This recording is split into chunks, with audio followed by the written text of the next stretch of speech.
Hello, I Vinod Yadav welcome you all again on my YouTube channel we in chemistry. देखिए, जैसा कि आपको पता है कि मैंने आजकल 10th क्लास का जो सेकंड चैप्टर है केमिस्ट्री का एसिड्स बेसिस एंड साल्ट, जैसे मैंने हेडिंग भी डाली हुई है, वो शुरू किया हुआ है। इनसे पहले जो कुछ लेक्चर्स हुए वहां पे मैंने आपको चैप्टर की थ्योरी पूरी डिटेल में करा दी है, साथ में एनसीईआरटी के इंटेक्स्ट क्वेश्चन और एनसीईआरटी की जो एक्सरसाइज के जो 15 क्वेश्चन थे वो भी करा दिए। आज के इस लेक्चर में मैं आपके साथ कुछ क्वेश्चंस डिस्कस करूंगा ताकि आपको पता चले कि सीबीएसई के बोर्ड एग्जाम में किस तरह के क्वेश्चंस आते हैं। ठीक है, तो जैसा कि मैंने पहले पर्सन एक लिखा हुआ है, what are olfactory indicators. फिर इसका एक पार्ट और भी दे रखा है, dry hydrochloric gas does not change the colour of dry litmus blue litmus, give reason. ये क्वेश्चन सीबीएसई 2011 का है। तो अगर आपने इंडिकेटर्स वगैरह पढ़े होंगे तो क्वेश्चन वहां से आपको आया हुआ है। इसका बेहद आसान आंसर है, देखो, olfactory indicators are those substances which brings a change in their smell, in the presence of acids और bases। देखिए, ऑल्फैक्टरी इंडिकेटर्स वो सब्सटेंसेस होते हैं जिनकी स्मेल में बदलाव आ जाता है अगर आप उनका ट्रीटमेंट एसिड्स या बेस से करवाएंगे। तो एसिड में कुछ और स्मेल आएगी, बेस में कुछ और स्मेल आएगी, या कई बार देखा गया है कि इन दोनों के साथ अलग अलग जब ट्रीटमेंट कराओगे इनका, तो इनकी जो ओरिजिनल स्मेल है वो गायब हो जाएगी आपकी। क्लियर हो गया? एग्जाम्पल के तौर पे लिख सकते हो वेनिला एसेंस को भी लिख सकते हो आप, वेनिला ओनियन स्मेल को भी लिख सकते हो आप, या क्लोव ऑयल की स्मेल को लिख सकते हैं आप। ये 3 एग्जांपल आपकी बुक में दे रखे हैं। क्लियर हो गया? अब इसका जो सेकंड पार्ट है उसको देखो, ये कह रहा है कि dry HCl gas does not change the colour of dry blue litmus. अब देखो, HCl एसिड है तो ब्लू लिटमस का तो रेड करना चाहिए उसको, लेकिन देखो ये भी ड्राई है और ये भी ड्राई है, पानी तो है ही नहीं। क्लियर हो गया? तो इसका सेकंड पार्ट का आप आंसर क्या लिखोगे? Both dry HCl as well as dry blue litmus does not have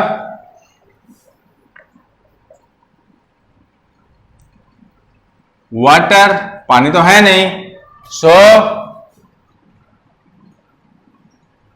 in the absence of water HCl does not show its acidic property।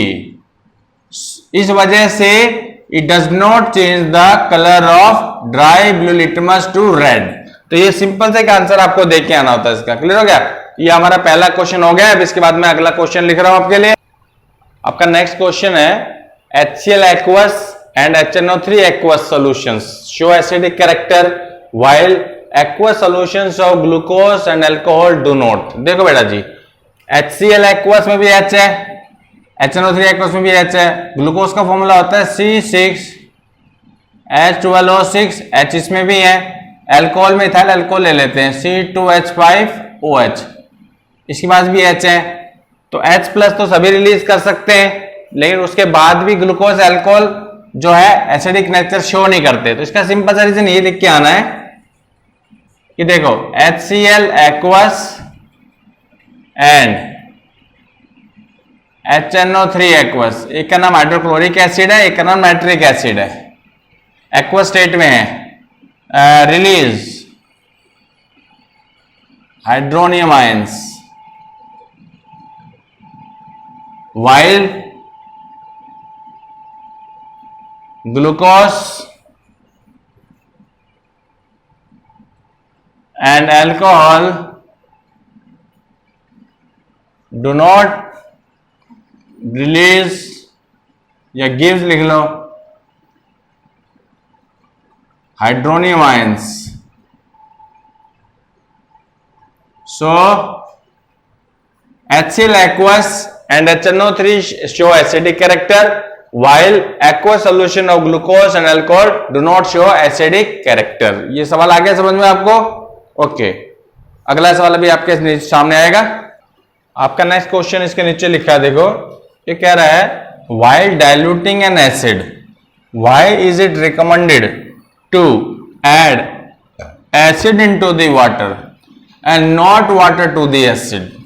वो कहता है कि जब हम एसिड का डाइल्यूशन करते हैं, जब पानी ऐड करते हैं, तो दो तरीके हो दिमाग में आते हैं. मान लो बीकर लिया आपने, 2 बीकर लिया आपने, एक में एसिड ले रखा है, एक में पानी ले रखा है. इसी एसिड और ये है आपका वाटर.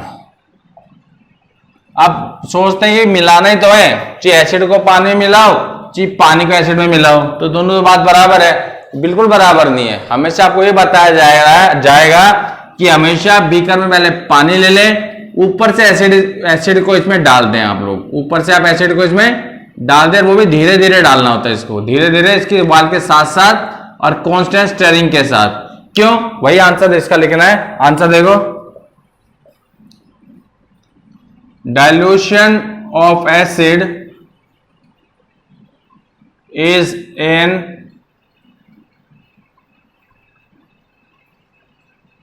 Exothermic process.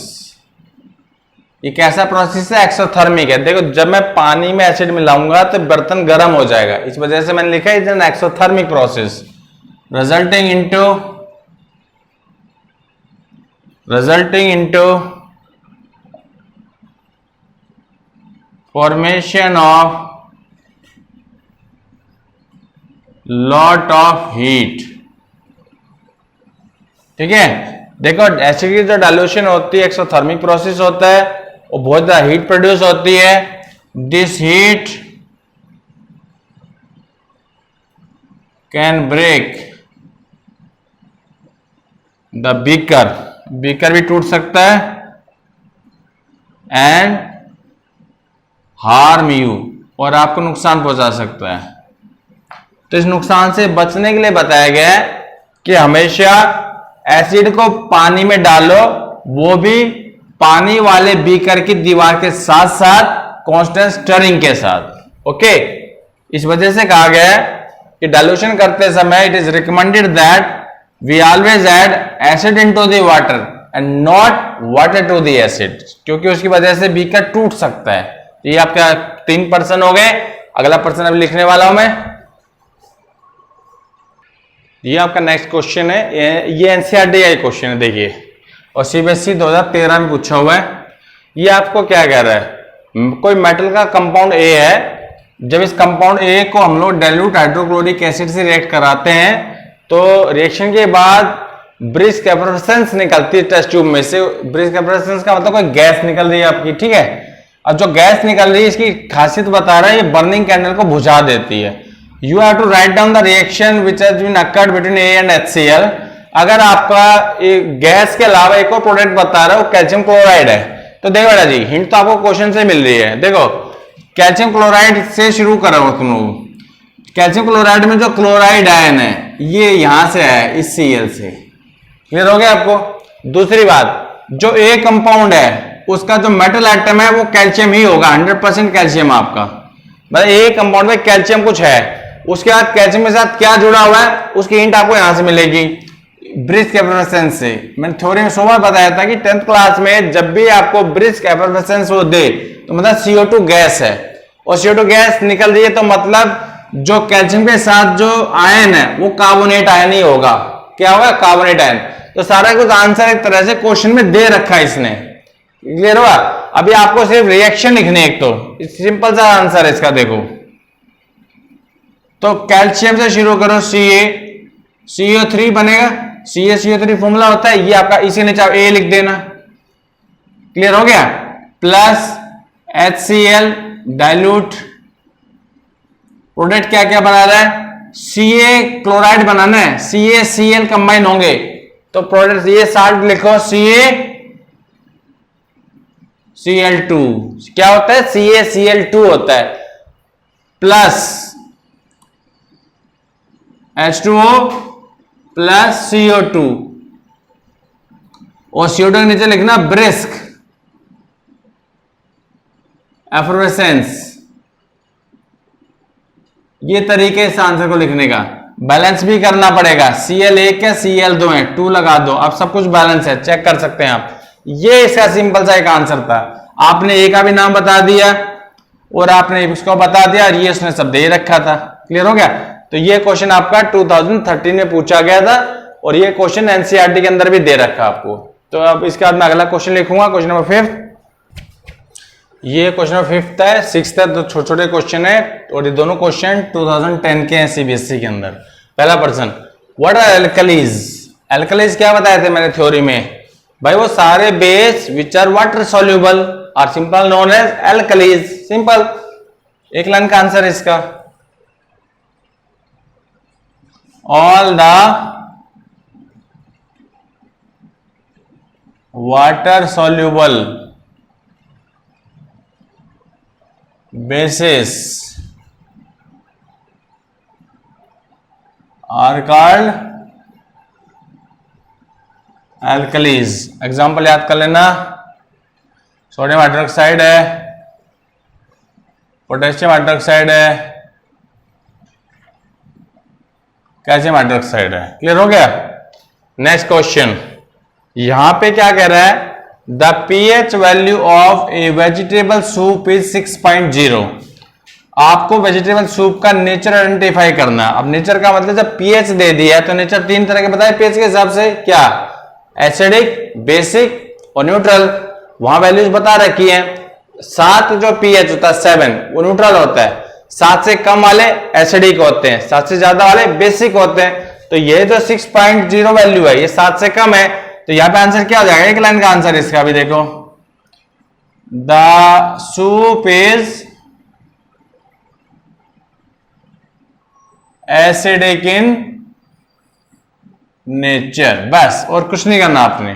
तो ये आपके 2 क्वेश्चन और हो गए, 5th और 6th। अब आगे बढ़ेंगे। ये आपका नेक्स्ट क्वेश्चन है, पीएच से रिलेटेड है। You are provided with 3 solutions A B C. A B C के पीएच दे रखे, ए का पीएच 4 दिया है, बी का पीएच 9 दिया है, सी का पीएच 6 दिया है। ओके, आपको इन तीनों सॉल्यूशंस को इनके एसिडिक स्ट्रेंथ के इंक्रीजिंग ऑर्डर में लगाना है, मतलब लेस एसिडिक से मोस्ट एसिडिक तक जाना है। तो सबसे पहले तो पीएच की वैल्यूज के हिसाब से देखो, जो ए है आपका, ये रफ काम कर रहे हैं, ए का पीएच 4 दे रहा है तो एसिडिक है। बी का पीएच कितना दे रहा है? 9 दे रहा है, 7 से ज्यादा है, बेसिक है। और सी का पीएच दे रहा है 6 भी 7 से कम ही है, एसिडिक तो है लेकिन ए के मुकाबले लेस एसिडिक है, क्योंकि ए का पीएच 4 है जो 6 से कम है।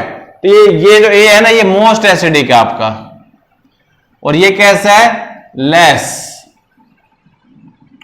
एसिडिक। अब हम आराम से अरेंज कर पाएंगे।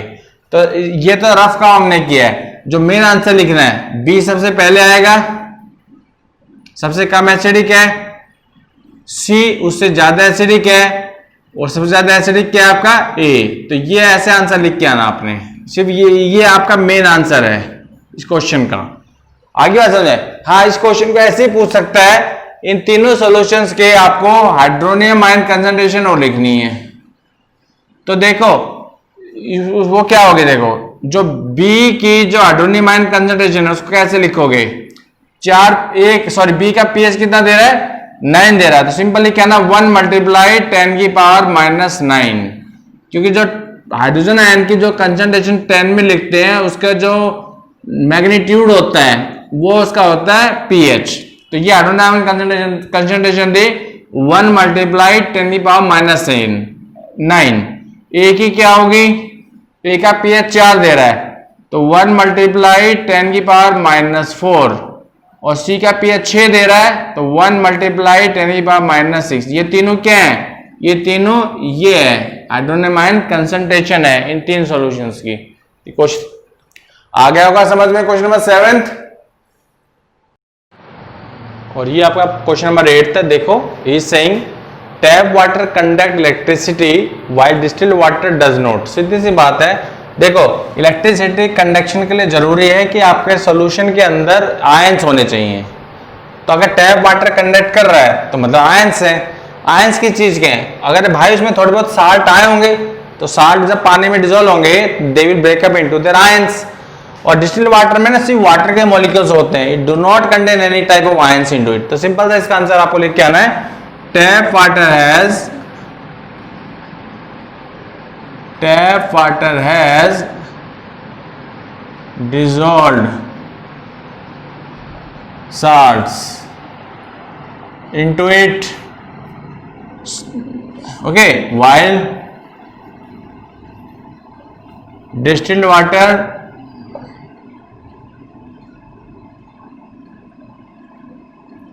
do not, okay, due to dissolved salts, yeah, due to salt, yes, dissolved salts, due to dissolved salts in tap water,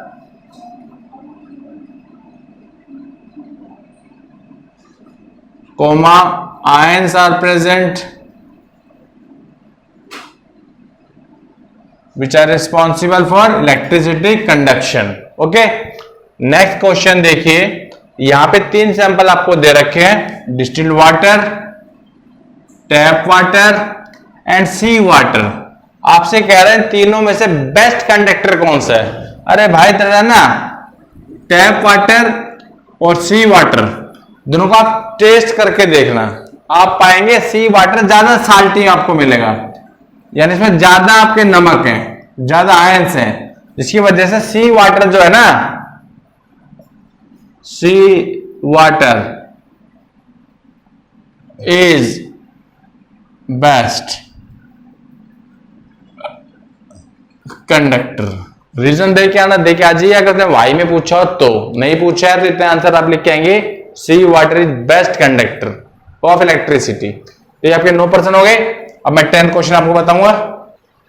ये आपका नेक्स्ट क्वेश्चन है, here is saying a person is suffering from acidity और he can right indigestion also, okay. What remedy आएगा, sorry, what remedy you will prescribe to the person and also you have to name 2 chemicals that can give relief to the person। Simple सा answer है भाई, उसको अगर acidity अगर हो गई है तो उसको हम कौन सी दवाइयां देंगे, एंट एसिड्स। क्या देंगे, एंट एसिड्स। तो सिंपल सा आंसर लिखना आपको, the person suffering from acidity should take antacid, should take antacid। अब आपको 2 केमिकल्स के नाम भी बताने जो कि एंटासिड की तरह काम भी करेंगे, तो ये एग्जांपल में लिख देना आप, Mg OH का ऑल ट्वाइस, नाम क्या है, मिल्क ऑफ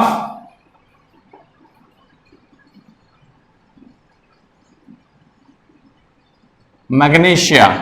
और दूसरा क्या दे सकते हैं हम, सॉल्यूशन ऑफ बेकिंग सोडा। क्या फॉर्मूला होता है बेकिंग सोडा का, NaHCO3। तो इस तरीके से क्वेश्चन का आंसर, बिल्कुल छोटे छोटे क्वेश्चन है, कोई बड़े क्वेश्चन नहीं, आपको ध्यान से थोड़ा क्वेश्चन को पढ़ना होता है, ठीक है जी। अब मैं क्वेश्चन नंबर 11 लूंगा आपके लिए। Your next question number 11 is what are the pH values of distilled water and NaCl salt solution. तो देखिए, जो डिस्टिल्ड वाटर है उसका तो पीएच होगा 7, NaCl का भी पीएच 7 ही होगा। क्यों होगा, क्योंकि ये भी न्यूट्रल साल्ट है। क्या है, न्यूट्रल साल्ट। मैं इसको न्यूट्रल साल्ट क्यों कह रहा हूं, because it is made up of a strong acid and a strong base, इस वजह से दोनों न्यूट्रल हैं, डिस्टिल्ड वाटर भी न्यूट्रल है, NaCl साल्ट सॉल्यूशन भी न्यूट्रल है, जिसकी वजह से जो इसका आंसर होगा ना इस क्वेश्चन का, both have pH is equal to 7, both have pH is equal to 7. Okay, next question, what are hydrated salts and you have to give two examples each of, दो कलर्ड साल्ट्स के example देने जो hydrated है और दो colourless कह लो white कह लो, hydrated salts के एग्जांपल आपको देने हैं। तो देखो बेटा जी, हाइड्रेटेड साल्ट्स क्या होते हैं, the salts which contains water of crystallization, अगर आपने टॉपिक पढ़ा होगा तो, ठीक है, आर कॉल्ड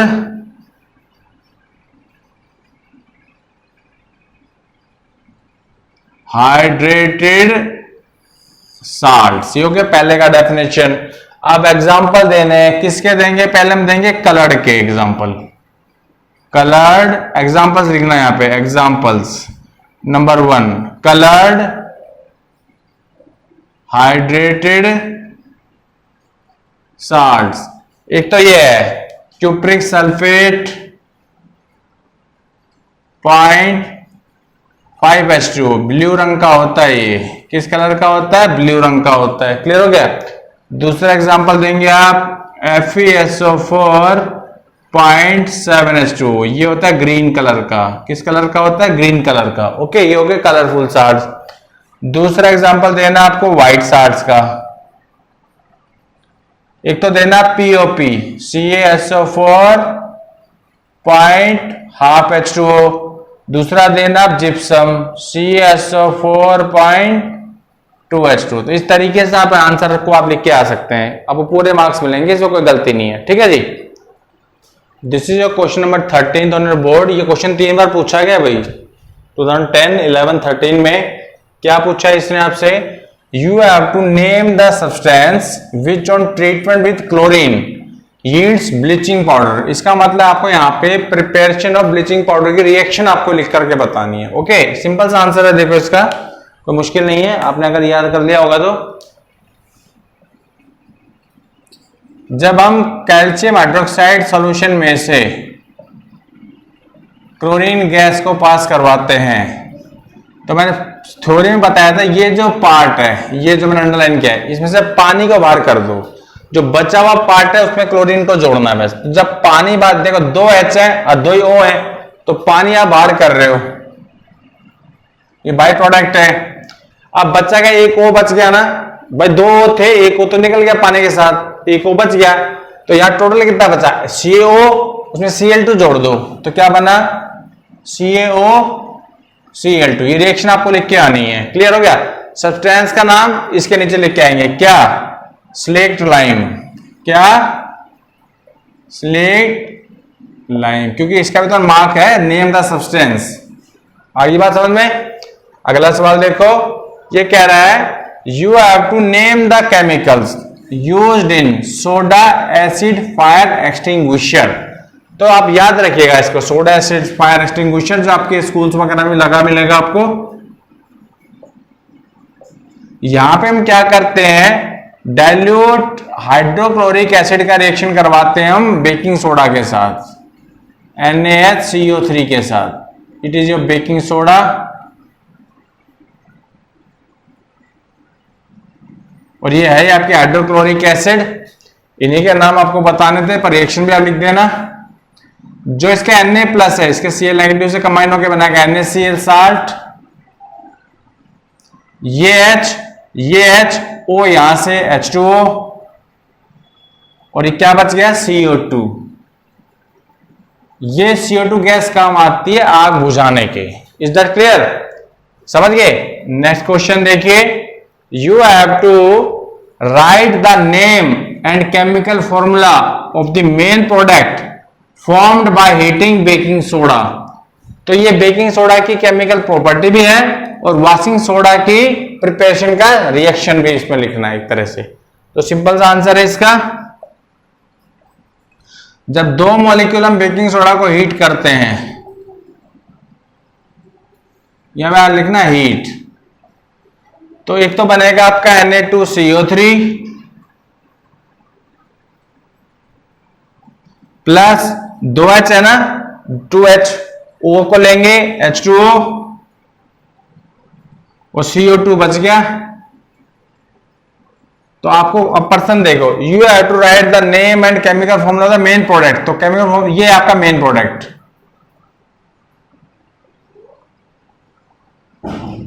फॉर्मूला ऊपर लिख दिया आपने Na2CO3। इसका केमिकल नेम क्या है, सोडियम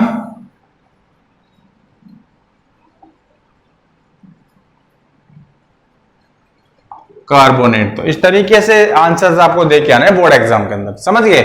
जो पूछा है सब कुछ बताना है भाई, नाम पूछा नाम लिख दिया, फॉर्मूला पूछा फॉर्मूला भी लिख दिया, और लिख भी दिया मेन प्रोडक्ट है, ये इसका मेन प्रोडक्ट, ये मेन प्रोडक्ट नहीं है आपका। आगे बात समझ में आपको। इस तरह से हमारे 15 क्वेश्चन हो गए, कुछ और क्वेश्चंस भी हैं अभी। ये क्वेश्चन नंबर 16, देखो question number 16 in front of you. यहां उसने पूछा आपसे कि is the pH value of baking soda solution lesser than और ग्रेटर देन 7। तो देखो साल्ट का सॉल्यूशन है बेकिंग सोडा, उस सॉल्यूशन का पीएच बताना है, 7 से कम होगा कि 7 से ज्यादा होगा। तो उसके लिए आपको बेकिंग सोडा का नेचर पता होना चाहिए। क्लियर हो गया। तो देखो रफ में काम करते हैं। बेकिंग सोडा का फॉर्मूला होता है NaHCO3। It is made up of the base NaOH and acid H2CO3. This base is strong while it is weak. तो इसका मतलब डोमिनेंट कौन है यहाँ पे, बेस स्ट्रॉन्ग है तो डोमिनेंट फैक्टर है। इसका मतलब साल्ट कैसा है, बेसिक साल्ट है, और साल्ट अगर बेसिक है तो पीएच क्या हो जाएगा, 7 से ज्यादा। तो इसका आंसर आप लिख क्या होगे, answer baking soda has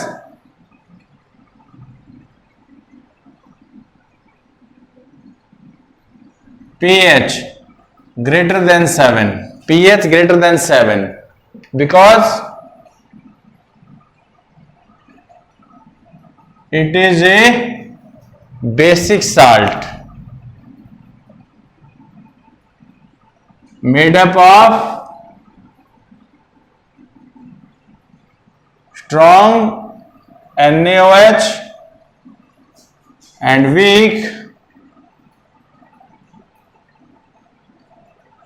carbonic acid. इस वजह से इसका पीएच 7 से ज्यादा होगा। ओके, नेक्स्ट क्वेश्चन देखिए। नेक्स्ट क्वेश्चन नंबर 17, ये कह रहा है when electricity is passed through an aqueous solution of NaCl, जो ब्राइन सॉल्यूशन है।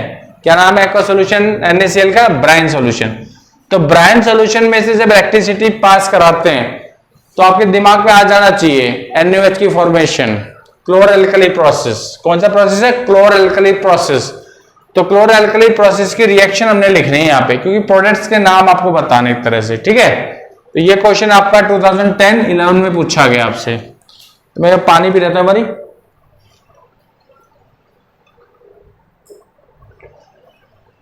तो देखो बेटा जी, 2NaCl 2H2O, लंबी एरो पे आप लिखोगे इलेक्ट्रिक करंट,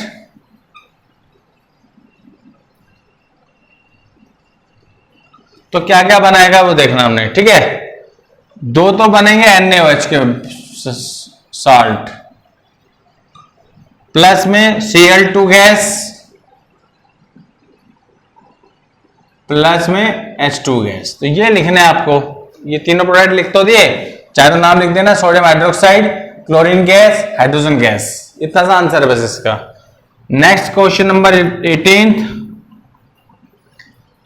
ये कह रहा है what will be the colour of blue litmus in A solution of sodium carbonate. तो ब्लू लिटमस का कलर बदलता कौन है, एसिड बदलता है। तो इसका मतलब हमें सोडियम कार्बोनेट का नेचर पता होना चाहिए भाई, इस सॉल्यूशन का नेचर पता होना चाहिए। ये भी बेसिक साल्ट है, ये भी क्या बेसिक साल्ट है। सिंस फॉर्मूला आता है, फॉर्मूला लिख देना। Sodium carbonate is a basic salt, it does not have any effect, it does not have any effect on blue litmus। बस ये इसका आंसर है, सिंपल सा, क्योंकि ब्लू लिटमस को रेड कौन करता है, एसिड करता है। तो बेसिक साल्ट है। क्वेश्चन छोटे कोई बड़े क्वेश्चन नहीं है, आपको थ्योरी ढंग से पढ़नी है बस, ठीक है जी।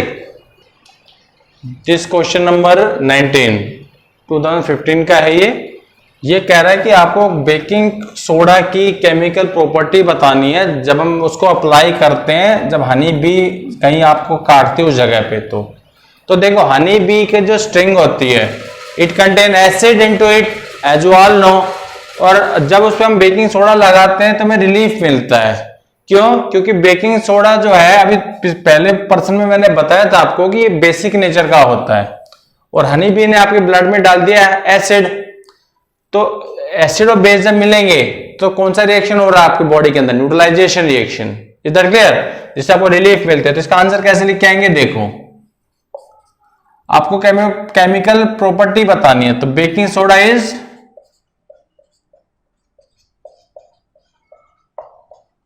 ए basic salt which neutralize the formic acid। Okay, बस इतना लिख देना, neutralize the formic acid of the honey bee, लिख देना of the honey bee sting. बस क्लियर हो गया। अब नेक्स्ट क्वेश्चन को देखते हैं एक बारी, थोड़ा बड़ा प्रश्न है ये, वो 3 बार पूछा गया है 2011 में, 10 में, 16 में। देखो, he is saying a white powder is added while baking breads or cakes। तो ऑब्वियसली बेकिंग पाउडर ही होगा ये, पहला आंसर तो हो गया। What is this powder? The powder is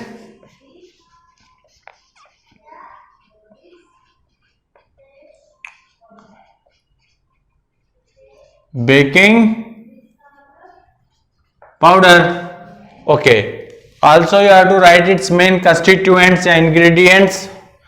its main constituents are, its main ingredient लिख लो या constituents लिख लो। its main ingredients are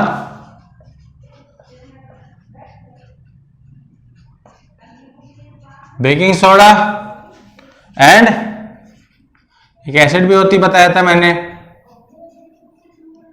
tartaric acid. अच्छा, इन दोनों के फंक्शन भी लिखने with functions. Now baking soda का फंक्शन क्या है, देखो, on heating,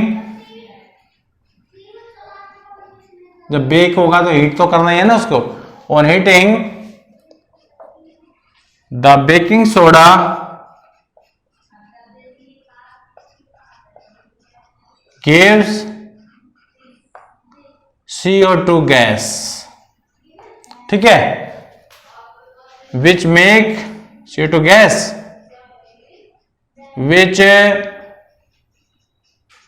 makes the bread or cake soft and fluffy। जब वो आटे से बाहर आएगी ना, तो उस आटे को सॉफ्ट और फ्लफी बना देगी, जिसकी वजह से आपका ब्रेड और केक भी सॉफ्ट और फ्लफी हो जाएगा, ठीक है। अब दूसरा फंक्शन बताना आपको टार्टरिक एसिड का। नाउ देखो, टार्टरिक एसिड क्या करती है, जब बेकिंग सोडा हीट होता है तो कौन सा साल्ट बनाता है, सोडियम कार्बोनेट, जिसका स्वाद क्या होता है, बिटर। तो टार्टरिक एसिड क्या करती है, उस बिटर टेस्ट को न्यूट्रलाइज करती है। The tartaric acid The tartaric acid neutralizes the bitter taste of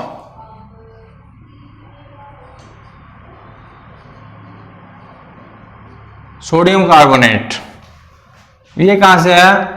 produced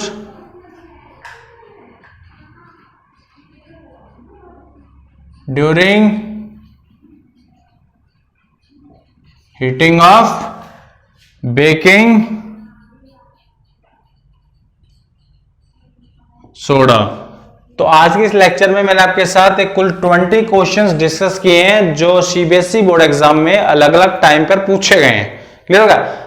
आगे जब दोबारा कभी कुछ लेक्चर होगा तो अगले लेक्चर के अंदर भी मैं आप इस चैप्टर का जो अगला कुछ ऐसा लेक्चर होगा जहां में थ्योरी कुछ डिस्कस करनी पड़ेगी मेरे को, तो वहां पे भी मैं आपके साथ चैप्टर को सीबीएसई क्वेश्चंस के थ्रू ही डिस्कस करूंगा। अगर आपको ये लेक्चर अच्छा लगा और ये लेक्चर अगर आपकी हेल्प करता है सीबीएसई बोर्ड एग्जाम में तो मुझे अच्छा लगेगा। आपको अगर ये लेक्चर अच्छा लगा हो इसे लाइक कीजिएगा, शेयर कीजिएगा, और जो पहली बार जुड़े हैं please subscribe my channel win chemistry. Thank you very much.